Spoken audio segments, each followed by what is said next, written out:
All right. Good afternoon, everyone. Dan, thanks for being here. Thanks for having us. We're going to have a great chat today about our favorite subject these days, AI.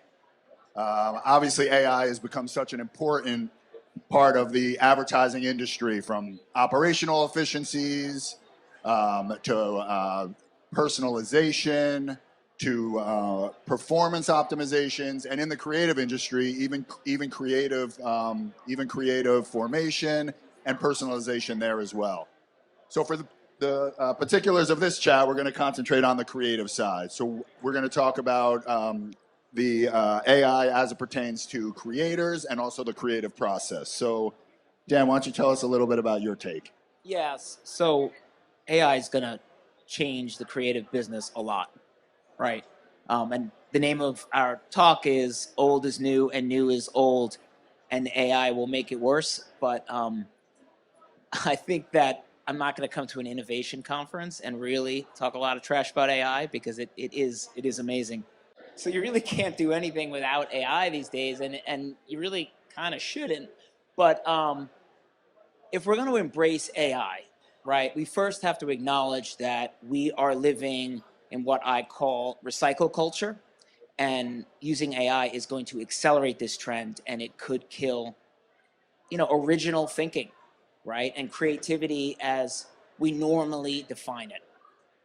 So so you talk about this recycle culture. Why don't you tell us a little bit more about what that is? I'm really glad he asked that, because I have about 50 slides that are going to explain exactly what that means. So if you look back at the last 2 decades, I would argue you've seen incredible innovation in the tech space, like mind-blowing, right? So we're living in a time of innovation. But what you're not seeing is a lot of original thinking and innovation in the art, culture, film, fashion space, right? So we've been just recycling these old trends from last century. We're kind of spinning them up into kind of slightly new forms, and we're celebrating them like they're new. And AI is going to make that worse. And I'm just going to run through, if you go down memory lane a little bit, and just kind of talk to you about last century for a second, and how many important cultural things happened in this kind of art, fashion, music space. So in the 50s, you can't ignore it. Rock and roll was born. That's a pretty big contribution to society, right? And everything that it brought with it: dance, Elvis, mid-century modern architecture, whole new way to kind of create space, how to live, indoor, outdoor situations. It's really huge. And then Barbie, this was the toy, 1959, right? Still very important today. I'll get to that in a minute. If you go to the 60s, you have a whole new kind of fashion, right? Mods. Looks very different from what was happening just 5-6 years ago in the 50s. You have your first supermodel, Twiggy, right? She was an influencer. I would say she's your first influencer, if we're being honest. You have pop art, right? All these new things. This is original ideas. You have the psychedelic movement. You see how it affects music. You see how it affects culture. You see how it affects art. It affects the kind of drugs you do. It affects everything. It opens your mind to Eastern philosophies. You have all these new cultural things that are happening, kicks off. And then, of course, you have the hippie movement. But before we're out of the decade, Motown. One more genre added in the 1950s. So if you're paying attention, the original thinking here was not just 1960s, was not just fashion and art. You had 2 musical genres, psychedelic and, of course, Motown, and we all love Motown. Now we're heading into the 70s. There's a lot of great Italian films made in the 60s, right? We all love those. But if you're talking about American cinema, it's the 70s, right? These are all huge, huge films breaking through, right? They made it so we never feel safe to swim in the water again. The original summer blockbuster. And you guys might not know this, but reality TV was invented in the 70s. An American Family, I wasn't old enough to watch it, but American Family was a reality show that followed a family in the 1970s. So you're starting to see how we're recycling these trends already, right? I'm kind of teasing it. We know these guys and what they helped usher in. Disco, new music, new culture, once again, new drugs, new ways to party, until it wasn't cool when they burned all those disco records in Wrigley Field in the 1970s, right? But punk came in, and with it came again new ways of dancing, new ways of dressing, new kinds of music, very new idea. So you have all these new ideas, but we're not done for the 70s. in the Bronx, right, blocks away from Studio 54, there was another movement happening, and that was hip hop, that was rap. Boogie Down Bronx, right there. You're from the Bronx, right? Yep, I am. There he goes. Shout out to the Oh, Bronx. yeah. But I'm going to attribute Oh, the DMC. yeah, I'm gonna attribute rap to the '80s though. Right, let's give credit. Right, Run DMC. Look at that, new idea, new musical genre again introduced. It's gonna change everything. And along with the genre, right, it wasn't just new music. It was a new way of dressing. It was a new way of dancing. It was a new way of talking. Right, it was for everybody: black culture, white culture, men, ladies. Right, it didn't have to be, talking about partying and light stuff. It could be talking about real deep stuff. Right, Public Enemy. Could be speaking truth to power, NWA, right? It was this kind of amazing decade. Look, rock was still around. It was heavy metal. I'm not going to call that a new genre. I'm going to call that a subset of glam rock in the 70s. But you have new wave. New wave. I mean, if there's a musicologist in the room, they're going to say it started in the 70s. But and feel free to argue with me on stage. But let's just credit it to the 80s. I think new wave was pretty big in the 80s. You had this little channel that changed a lot of things, right? This is kind of like, I think the youth have replaced MTV with TikTok, but this is hugely cultural. Again, a whole new idea, right? A whole new idea, a TV channel dedicated to the youth movement, the exercise culture, right? Along with it came how you dressed, how you worked out, what kind of sneakers you wore. Olivia Newton-John, let's get physical. She's talking about it in music. Neon. We're not even done with the 80s yet, but these are a lot of new, original, cultural ideas. Neon, 80s, right? Perfect color for the 80s. The 80s were super bold, super extra, super all the way. So is neon, right? Showed up in the art as well as the fashion. And then this guy. Now, you may see the greatest basketball player, LeBron, the greatest basketball player of all time, but you should also notice the Jordan 1s hanging around his neck. And he kicks off sneaker culture. Right here, right there, he puts Nike on the map. We've all seen the movie, right? But we knew this already. The Jordan 1s, right? This is it, right? People are going to be obsessed with sneakers. They're no longer going to be about, a tool to help you exercise, something to put on your foot that's more comfortable than maybe a shoe. It's a statement. It's going to be coveted, right? It's going to kick off a whole new thing. The 90s, hip-hop's still alive and well. Moved to the West Coast. Everything's a little bit more flannel, subdued, except if you're Little Kim. Right, we know about the East Coast, West Coast thing. All right, we could argue if grunge is a new genre. I'm going to say it's not. I'm going to say it's a subset, and I'm going to say they were pretty vocal about who they were drawing influence from in the 1970s. So we're starting to look back already, right? Affected movies, 90s fashion. You could see signs of us recycling culture from the 70s. Little punk, right? The boots, the chokers, not spiked anymore. The dress out of the 60s. We're already looking back a little bit. This is new, right? Cross colors, right? This is really important. Black America, African Americans looking back to Africa to draw inspiration around patterns and make a social movement about our clothing, for us, by us. And then real world. Don't worry, I'm going to stop clicking soon. Right? Reality TV. Go ahead. Yeah, I was just gonna say first a trip down memory lane. Yeah. A lot of slides there through those decades bring back a lot of memories. But why are we doing this look back? What are we getting? Because it all stops. These are all the trends we continue to embrace today. If you look at my sneakers, they're from the 80s and they're kind of neon pink. It's kind of crazy. So we're not innovating anymore in these spaces. Right? I'm going to get into it, and I'm going to blame it on the internet, right? Because America went online, and our creative community is now looking to the internet for inspiration. And the internet is amazing, and your first, friend might have been Tom, and it changed the way we talked to our friends and shared our memories and looked at other people's memories. But it changed the way we approach creativity. This is our main source of inspiration. And the truth about the internet is it puts a lot of stuff that's already happened online and it archives it all. And you could search it up in a touch of a button. If you want to sample an 80s beat, you just could pull it down. If you want to download a pattern for a dress from the 60s, you could pull it down. If you want to study somebody's, architecture, whatever, you could just really go in depth really easily. It doesn't take a lot of effort. And I really love this quote by Marshall McLuhan. I put this in to make me sound smart.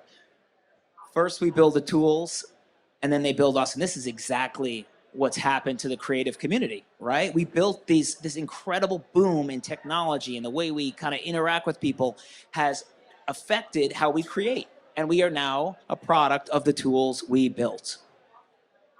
Hold on, let me go back. And it's ushering in the everything, everywhere, all at once kind of phenomenon, right? As we recycle culture, nothing's out, nothing's in. There's no monocultures anymore, right? And I think that's changed a lot of things. I mean, friends, this show should be gone. It should be relegated to 11:30 reruns. It's not. It was like the #2 show in 2019 on Netflix. If you watch Max, it's still a big hit show for Max. And if you guys saw, a little bit of a spoiler here, not too much, Leave the World Behind. Did anybody see that movie? It's the 12-year-old girl in the film is obsessed with Friends, and she wants to get back to society, to civilization, just to see how Friends ends. This is not what I did growing up. I didn't want to see how my mom's favorite show ended. And there was a shout out to the Ninja Turtles before and how great it was to connect over things that were important to us in our youth. And I think that's important. But I don't think there's enough new stuff for the kids now. I think we're recycling way too much. #1 shoe in 2023 was launched in 1985. That should scare the shit out of you, right? What happened to sneaker culture? I thought we were sneakerheads. Where's the innovation? How many Spider-Mans do we need in the last 15 years, right? Oh my God, we have 4 of them. Jesus, 4 Spider-Mans. This was the most important movie of last year. I introduced her in 1959, right? She came out. We've been talking about Barbie, which is a good thing, but I'm just saying where culture's going. And this guy right here, is he from the 1890s, or did you buy a drink from him last night? Right? It's you can't tell. Everything is in, nothing's not. What's the commonality here is we're just pulling in different trends from all different times. And you could argue, isn't this a creative time? Aren't we living in a time where anybody could be whoever they want and just pick and choose? And I think yes, but they're picking and choosing old stuff. Right. So how do we do both? How do we hold on, make sure we hold on to the originality, but we also embrace the AI? And that's the best question, because I think if we're being honest, we can't put it back in the bottle, right? Whether you want to or not. And I'm not here to hate on AI. You heard my AI disclaimers. I very much want to embrace it, but you have to acknowledge what it's good for and how to use it, right? So for creativity, it's very important that we acknowledge that AI is incredible at, once again, showing us where we've been. And there's been a lot of lawsuits. Artists are trying to sue AI companies because AI is scrubbing all their stuff and stealing their styles, because it's just going to recycle the things that came before us, right? So we have to be cognitive of that. This is a photographer I follow. He's very talented, but he started playing with AI and he's creating something new. But you guys see it's Slim Aarons, if you're a fan of that photographer, plus Star Wars. Looks cool, but it's a collage of things that came before. Did anybody listen to the Drake song that was released last summer? The AI Drake song of the weekend? Wild. It was pretty good, but it was stuff that came before, right? It's going to mimic what Drake was doing. It's going to mimic what The Weeknd is doing, and it's going to do that really quick. So so this is an important quote, and I was almost imagining when I was writing these slides, these very many slides, I was imagining somebody screaming this from the audience. Hey, Dan, isn't it from Pablo Picasso? Don't good artists borrow, but great artists steal? Isn't that the rule of art? Right? So shouldn't we be stealing from what came before us? And I think that's a good point. But AI can't be the artist. You cannot lose the human thief in this equation, right? I think that if AI is finding the reference, interpreting the reference, and creating something new and spitting it back out, we're losing something. And that is an important cultural shift that we have to be mindful of. We can't let that slip in without us knowing. It's very, very important. AI cannot be the artist. I'm gonna try to play a film here. I worked on a project for the Brooklyn Film Festival last year. It's an independent small film festival. And AI, people are writing films with AI. I have creatives in my department writing films with AI, and it's really impressive. But again, you can't lose that human middleman. You can't lose that imperfect human filter. If I saw a film with that title, I'd certainly watch it. Yeah, exactly. Well, AI AI has never suffered that humiliation, right? And a lot of times those painful moments, plus the reference, plus the things we're stealing, you combine all that together. That's how you spit out something truly original, right? And we can't forget that. This is probably my entire presentation in a slide, and maybe I should have just thrown this up and had a conversation. But why isn't AI doing the tedious shit for creative people instead of doing the creative shit for tedious people? And I think that I have no shade against tedious people. I'm not calling anybody out. But AI can. You could see how it quickly could become the latter, right? Instead of a tool to help our most brilliant creative minds and our original thinkers and our bravest souls out there access these ideas and put them out in the world faster and cheaper, you could have it be in the hands of somebody who just wants to get it done, right? Minimal viable product, MVP it. It looks pretty good. AI is pretty good if you just want to do that. But yeah. Yeah, so I mean, we've talked about and shown some of the efficiencies that you can get with AI. You can potentially do things faster. I've seen it in some of the aspects of our business. You can do things faster, and in some cases with fewer people. So isn't that a good thing? Yeah, it is a good thing. Immediacy is always going to outweigh quality, I think, for humans. I think we just love things to be faster, and we'll sacrifice quality if we could have it now. And 1,000 songs in your pocket, right, when the iPod came out. And a big innovation, but they sacrificed song quality. And I had music snobs who refused to listen to iTunes and Apple Music for a long time because of the compression. And you had the artists and the artist community jumping up and down saying, wait, you just killed that session player with the horns that I had come in that makes the song for me. You just crushed that. I can't hear it anymore. But we didn't care. I didn't care. And Jay-Z started Tidal because of it. I mean, he started a company to combat this. It didn't. It's doing okay, I think. I think Jay-Z's fine. But new could never be more important than now plus cheap. Yeah, so I mean, I think the big thing is AI is here to stay, right? Yeah. The genie's out of the proverbial bottle. So how do we deal with that in the creative industry?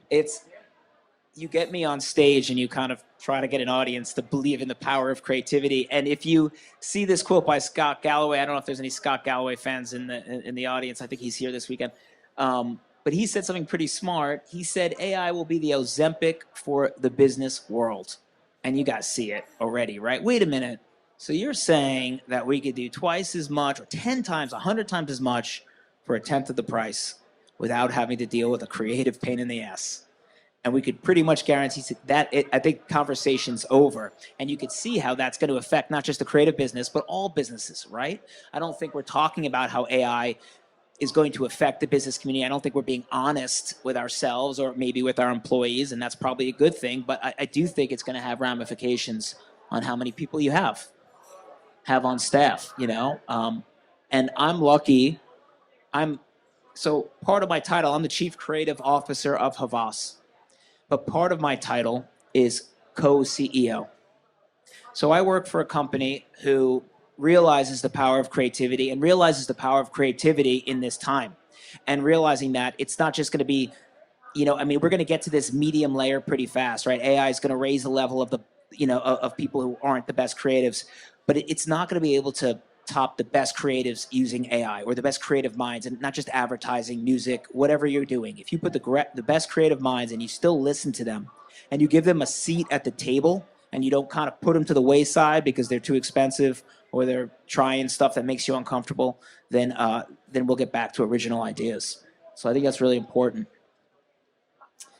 What else did we miss?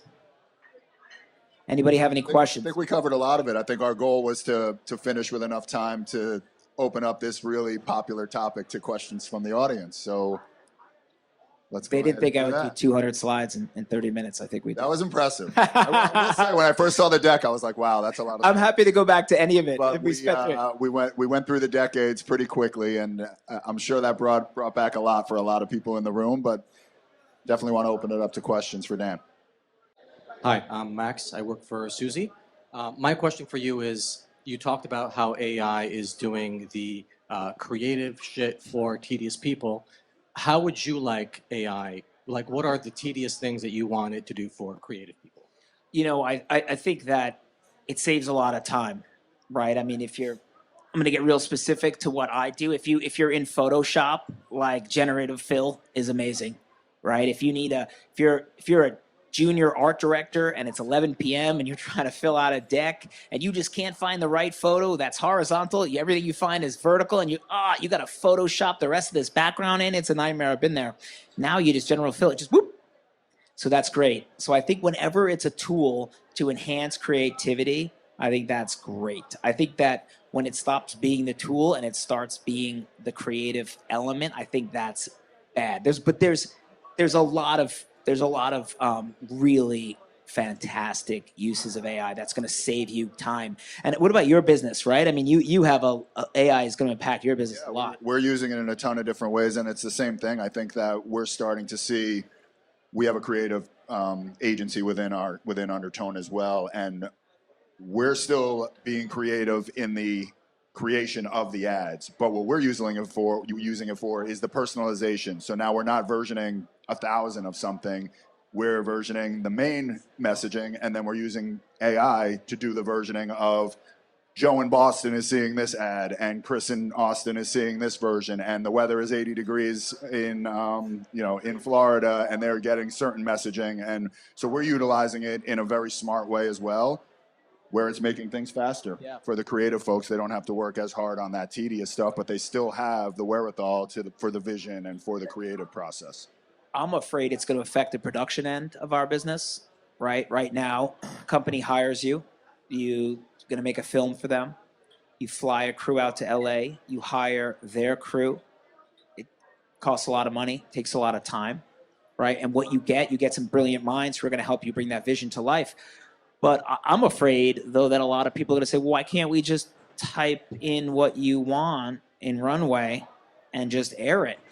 It could be done tomorrow. We could test the hell. And I think that there'll be instances where that makes a lot of sense. But I think we just got to acknowledge if we can only do that, we're going to start limiting creativity. And we're already looking back as a culture is what I'm calling out, right? And I think we have to make sure we're innovating and not losing the artists in the process. Good question, though. We're good? All right, great. Thanks so much, buddy. Appreciate it. Great. Thank you guys for your time. Thank you.